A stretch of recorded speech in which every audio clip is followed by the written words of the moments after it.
ओम नमः शिवाय। आज के वशीकरण के प्रयोग के लिए आपको जो सामग्री चाहिए वो सामग्री है मूर्ति चाहिए आपको, एक पात्र चाहिए, साथ ही में आपको सिंदूर, भोजपत्र, इत्र और आपको चाहिए रोली और कपूर। और ये मौली का धागा ज़रूर लीजिए और इसको आसन के ऊपर बिछा लीजिए। सबसे सर्वप्रथम आपको लेना है कपूर। कपूर की आपको 3 गोलियां लेनी है। मात्रा 3 ही रखिएगा, एक भी चीज़ अगर गड़बड़ होगी तो ये असर नहीं करेगा। 3 कपूर की गोलियां लीजिए। ये कपूर की गोली आग जलाने वाली है, जो कि पूजा पाठ में यूज़ की जाती है, पूजा पाठ में इसका इस्तेमाल होता है। आपको 3 कपूर की गोलियां ले लेनी है। इसको आपको पात्र में रखना है, कोई भी पात्र आप रख सकते हैं। फिर आपको भोजपत्र लेना है। देखिए सभी साधक और साध्वी, आज देख लीजिए, मैं आपको भोजपत्र दिखा रहा हूँ। ये होता है भोजपत्र। ये पेड़ की छाल होती है, एक तरह का पेड़ होता है, ये उसकी छाल होती है। बहुत ही सरल है, कहीं से भी आपको पूजा पाठ की जो सामग्री है वहाँ से आपको ये मिल जाएगा। ये एक छोटा सा पीस है, मैंने लिया। देखिए ये होता है भोजपत्र, आपको मैं पास से दिखा देता हूँ। ये भोजपत्र है, इसको आपको रख देना है सामग्री के साथ। इसके बाद मार्कर लीजिए और मार्कर से आपको सबसे पहले तो एक बड़ा सा स्वास्तिक बनाना है। और ध्यान रहिए, स्वास्तिक जैसा मैं बना रहा हूँ उसी प्रकार से आपको स्वास्तिक बनाना है। ये इस तरह से आपको स्वास्तिक बनाना है और आपको ये चिन्ह स्वास्तिक के आखिरी छोर पर ये लगा देना है। जैसा जैसे मैं कर रहा हूँ पूरा उसको कॉपी करिए। उसके बाद आपको ये अच्छी तरह से, पहले तो आपको ये पूरा बनाना है स्वास्तिक।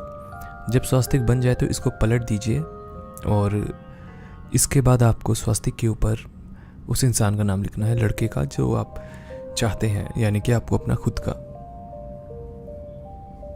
अपना नाम लिख दीजिए। जिस तरह से मैं लिख रहा हूँ उसी तरह से आपको पूरा कॉपी करना है।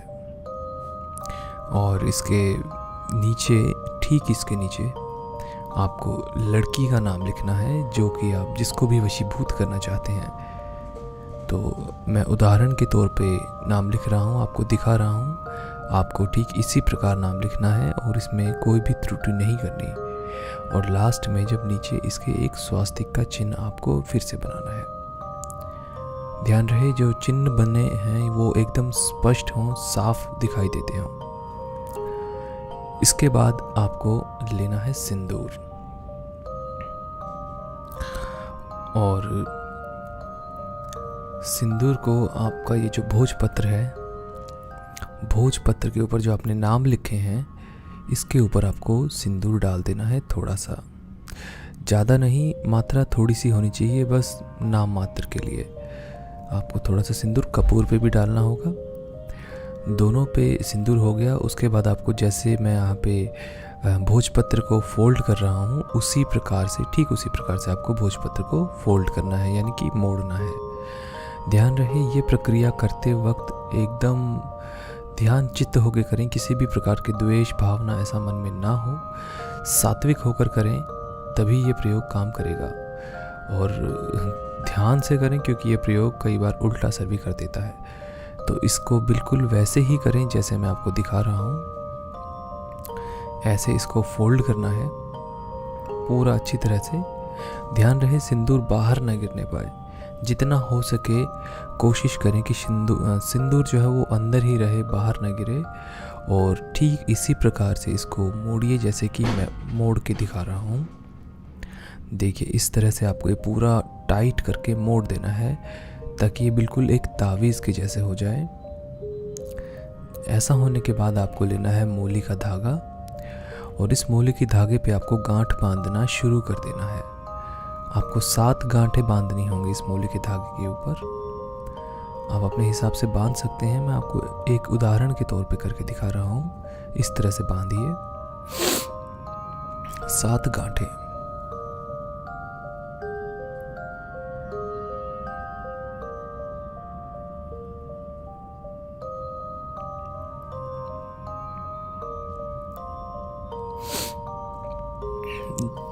ये आपको पूरी 7 गांठें ही बांधनी है और इसके शुरू में कोई गांठ नहीं होनी चाहिए, क्योंकि हम अक्सर शुरू में और अंत में एक गांठ लगा देते हैं ताकि धागा ये खुले ना।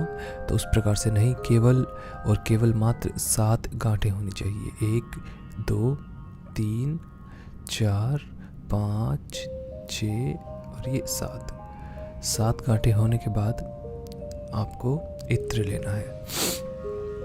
ये मेरा जो इत्र है ये रोल ऑन में है, तो स्प्रे हो या खाली मतलब जो डायरेक्ट डल जाए वो वाला हो या कोई भी इत्र हो चलेगा। तो आप मैं यहाँ पे रोल ऑन का इस्तेमाल करके दिखा रहा हूँ आपको इत्र लगाना है भोजपत्र के ऊपर। देखिए ये इत्र लग गया, आप देख सकते हैं, आपको दिख रहा है। उसके बाद इसको मोड़ देना है और जिस पे आपने 7 गांठें लगाई हैं उसको आपने ऐसे कस के बहुत ही टाइटली, ताकि ये खुले ना, पूरी तरह से ज़ोर से बांध देना है। अच्छी तरह से बांधने के बाद आपको इस पर गांठ लगा देनी है। अंत में आप 2 लगा सकते हैं गांठें, 3 लगा सकते हैं, 1 लगा सकते हैं, इससे कोई फ़र्क नहीं पड़ेगा। ये गांठें इसलिए लगानी है ताकि ये खुले ना। अब जब इसमें गांठ लगा दी जाए तो उसके बाद इसको टाइट करके एक साइड में रख दिया जाए। अब बारी आती है कपूर की। तो अब ये जो कपूर है हम इसमें आग जलाएंगे और जो कान्हा की मूर्ति है उसके पास आप उसको रख दीजिए। बिल्कुल ठीक इस प्रकार से कॉपी करिए जैसे मैं आपको बता रहा हूँ। जब आपके पात्र में आग जल जाए तो उसके बाद इसको 7 बार ऊपर से घुमाना है, जैसे मैं आपको घुमा के दिखा रहा हूँ। अच्छी तरह से 7 बार घुमाना है और ये वापस से अपने ये जो कान्हा जी हैं इनकी मूर्ति के पास, राधे कृष्ण दोनों की मूर्ति होनी चाहिए, उसके पास रख दीजिए। ये करते समय आपको कुछ भी नहीं करना, उनके पास रख देना और ये आग में आपको थोड़ा थोड़ा मतलब इस तरह से करना है, जलाना है थोड़ा सा। इसमें आप 6-7 बार ऐसे कर सकते हैं ताकि जो आहुति है ये इनको मिल जाए और ये दोनों सदा के लिए एक बंधन में बन जाएं। ऐसे आपको 3 बार घुमाना है, जैसे पहले घुमाया वैसे ही 7 बार अब दोबारा से घुमाना है। फिर कान्हा जी की मूर्ति के पास इसको रख दीजिएगा 2 मिनट के लिए और उसके बाद फिर से आपको यही प्रक्रिया 7 बार आपको ये आग में आहुति देनी है। ज़्यादा नहीं जलाना, थोड़ा थोड़ा सा, और उसके बाद ये 7 बार ऐसे घुमा देना है। घुमाने के बाद आपको ये रख देना है सामने और अगले दिन, जब अगले दिन की सुबह हो तब आपको ये जो है जो यंत्र आपका तैयार हो जाएगा और इसको आपको अपने हाथ पे, राइट हैंड पे अपने बाजू पे बांध के रखना है। और ये इतना प्रभावशाली है कि इसका कोई तोड़ नहीं है, इसका तो तोड़ हमारे पास भी नहीं है। अगर आपका ये प्रयोग आपने सही तरीके से किया तो ये ज़रूर कामयाब होगा और हम भी इसको नहीं तोड़ सकते।